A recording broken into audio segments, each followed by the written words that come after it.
Invito al doctor Diego López Medina, profesor de la Universidad de los Andes, doctor y magíster en Derecho de la Universidad de Harvard, abogado, filósofo de la Universidad Javeriana, actual conjuez de la Corte Constitucional. Gracias, buenas tardes. Quiero en primer lugar saludar a las honorables magistradas, a los honorables magistrados, agradecerles la invitación, a los colegas en el panel y a la audiencia en general. Quisiera dedicar estos 10 minutos a hacer el siguiente argumento. Yo creo que los magistrados de la Corte Constitucional colombiana tienen hoy en día un significativo consenso moral, basado en argumentos morales sobre la conveniencia de la extensión del derecho al matrimonio de las parejas del mismo sexo. Pero al mismo tiempo creo que la Corte tiene algunas dudas sobre si esa convicción moral puede traducirse en una convicción jurídica. Y yo quisiera invitar a los magistrados y hacer el argumento de que esa convicción moral puede traducirse en una convicción jurídica bajo la Constitución colombiana y que las dudas que permanecen todavía para la extensión de la ratio decidendi de la C 577 del 2011 son infundadas. Creo que los dos problemas fundamentales que enfrenta la Corte están en las preguntas 3 y 4 que ustedes nos dirigieron. La primera y más importante es si la Corte tiene competencia para esto. En Colombia, lo mismo que en otras partes de América Latina, yo diría que hay una cierta, últimamente, después de muchos años de experimentar con el paradigma constitucional, hay un cierto cansancio y escepticismo.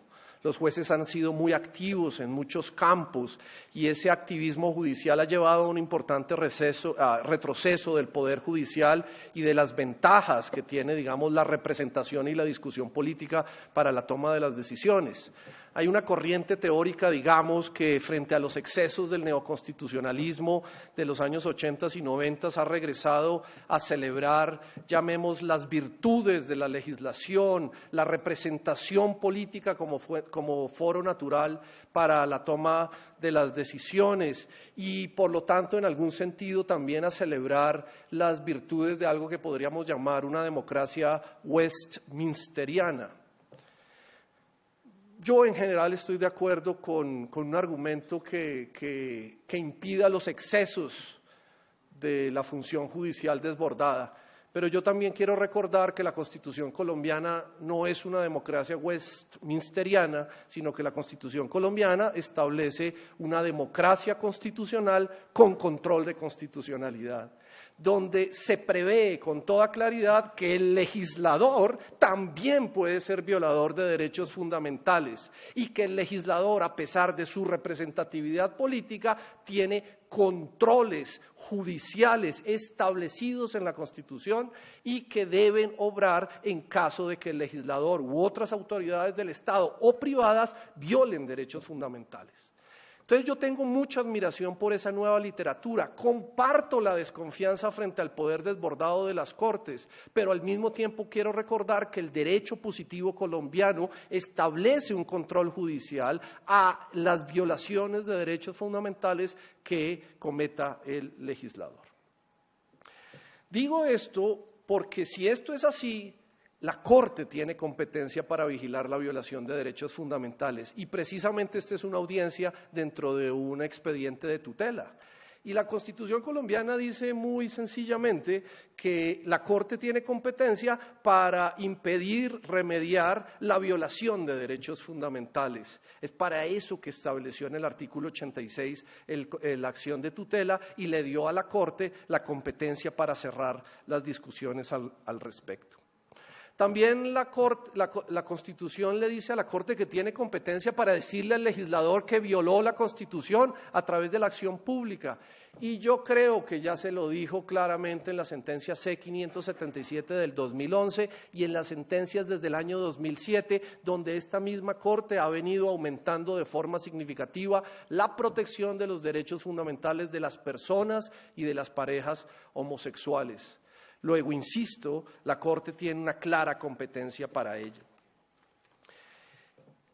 La Corte, al mismo tiempo, si fuéramos a revisar el tema de la competencia, quisiera hacer un breve argumento. Revisemos brevemente los criterios que utiliza gran parte de la doctrina para saber cuándo las intervenciones judiciales son adecuadas o no, cuándo hay extralimitación o no de funciones por parte de las Cortes. Alexander Bicol, en su clásico texto del año 63, dice lo siguiente: los jueces deben ser cuidadosos antes de meterse con una decisión del legislador. Los jueces, cuando deciden en contra del legislador, están enfrentando algo que él llamó la objeción contramayoritaria, ir en contra de la democracia. Y por lo tanto les aconsejó que antes de meterse ejercieran las virtudes pasivas. Y las llamadas virtudes pasivas consistían fundamentalmente en no juzgar cosas abstractas, esperar los conflictos concretos donde personas reales trajeran a la Corte los problemas y los daños concretos que estaban sufriendo por la violación de los derechos fundamentales, no adelantarse al diálogo social, etcétera, etcétera.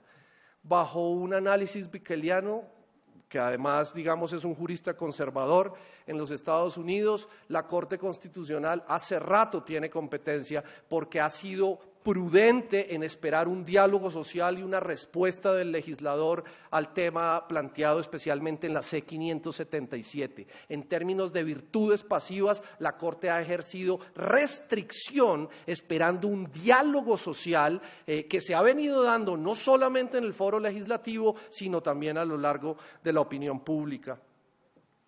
John L. Hart también es otro doctrinante que trabajó específicamente el tema de cómo hacer compatible el control de constitucionalidad con la democracia.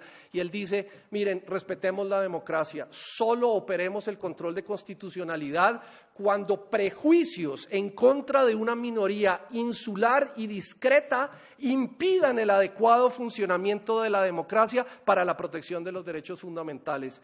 Bajo criterios de Ely, también creo que la Corte hace rato tiene competencia para el ejercicio de la defensa de los derechos de las parejas homosexuales. Si ustedes quieren un pequeño resumen de lo que creo que ha pasado en estos 4 años, los debates del Congreso colombiano han demostrado suficientemente que un prejuicio contra una minoría discreta e insular es lo que ha disminuido la calidad del debate parlamentario y ha impedido que la democracia defienda los derechos fundamentales. Podría ser un listado junto con otros autores, pero este ejercicio el único propósito que tiene es mostrarles que en la doctrina que más ha tratado de elaborar cuál es el criterio que le da competencia y justificación política a la intervención de los jueces, la Corte Constitucional claramente en este caso lo tiene. No se trata de un ejemplo de activismo judicial, sino de un caso clásico de protección de derechos fundamentales donde la Corte tiene amplio espacio. Finalmente, la Corte tiene competencia por la siguiente razón. A mí me daría mucha sospecha que una Corte que con tanta frecuencia declara inconstitucionales normas y defiende derechos fundamentales suspendiendo la aplicación de normas legales o administrativas en acción de tutela, lo hace con tanta agilidad y lo hace a veces con tanta, soltura frente a los otros poderes en casos que creo yo son mucho menos meritorios que suspendiera esa actitud general en este caso en concreto. Me parecería inconsistente con la línea general de, intervención de control de constitucionalidad abstracto y concreto que ha sostenido en los últimos años. Y me parecería sospechoso, insisto, porque este es un caso que me parece claramente situado dentro de los límites del control de constitucionalidad. El obstáculo que también tiene la Corte Constitucional es decir, en algún sentido, que el legislador, al establecer en el artículo 113 del Código Civil que el matrimonio está esencialmente formado por un hombre y una mujer, el argumento central radica en algún sentido en que el artículo 42 de la Constitución parece reafirmar esa ortodoxia. Entonces yo leo, en la sentencia C-577 del año 2011, la principal dificultad es que hay una consagración legal de la heterosexualidad forzada en el artículo 42. Y yo simplemente quiero decir que ese argumento no es suficientemente fuerte. El inciso primero del artículo 42 de la Constitución no es el islote de la moralidad tradicional en la Constitución colombiana.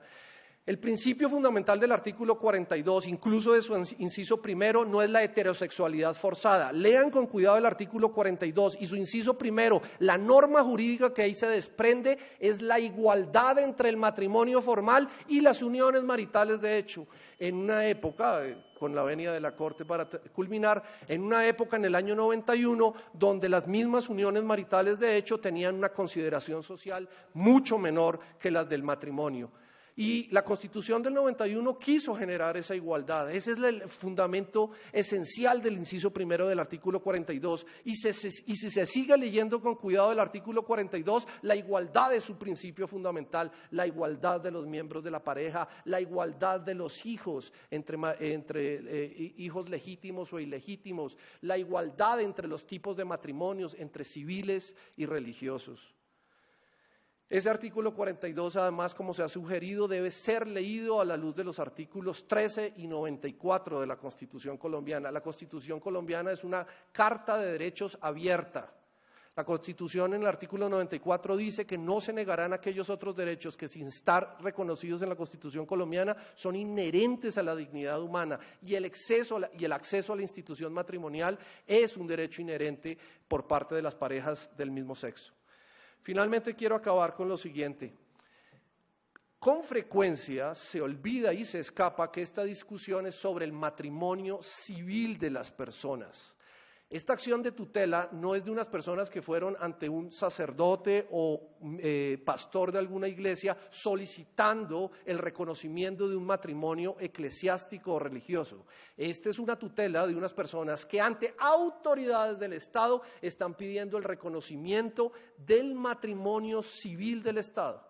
Y el matrimonio civil del Estado es una plaza pública, es un sitio público por oposición a los matrimonios religiosos o eclesiásticos que, autorizados por comunidades y por asociaciones religiosas, pueden estar, estos sí, gobernados por reglas teológicas o morales internas a estas comunidades. El matrimonio civil del Estado es un espacio o plaza pública donde las razones de la discriminación. El artículo 113, además, en algún sentido no restringe marginalmente la entrada de esta plaza pública. Es una suspensión o negación total del derecho. Simplemente dice, no pueden ejercer su derecho fundamental a ejercer sus opciones personales porque a esta institución pública no tienen acceso.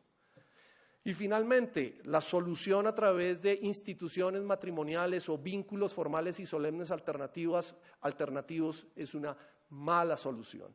Es una mala solución porque simplemente revictimiza a las personas que quieren acceder al matrimonio. Quiero hacer esta pregunta. ¿Por qué si en la jurisprudencia de la Corte desde el año 2007 se ha permitido el acceso a la unión matrimonial de hecho, a pesar de que en el artículo 42 la heterosexualidad también restringe la unión marital de hecho, ¿por qué se concedió ese ingreso a la unión marital de hecho con mayor facilidad y no al matrimonio? Y les voy a dar mi respuesta. Porque por normas sociales la gente piensa que el matrimonio tiene más valor, que es la institución de formación de familia y de pareja más valiosa. Y si es la más valiosa, es la que más reconocimiento y dignidad reconoce a las personas. Y si es la que más valor y dignidad y reconocimiento reconoce a las personas, yo no creo que darles otra institución que no tiene normas sociales, que no cuenta con el aprecio social, sea el remedio adecuado para una especie de matrimonio de segunda o de gueto para las parejas del mismo sexo. Mil gracias.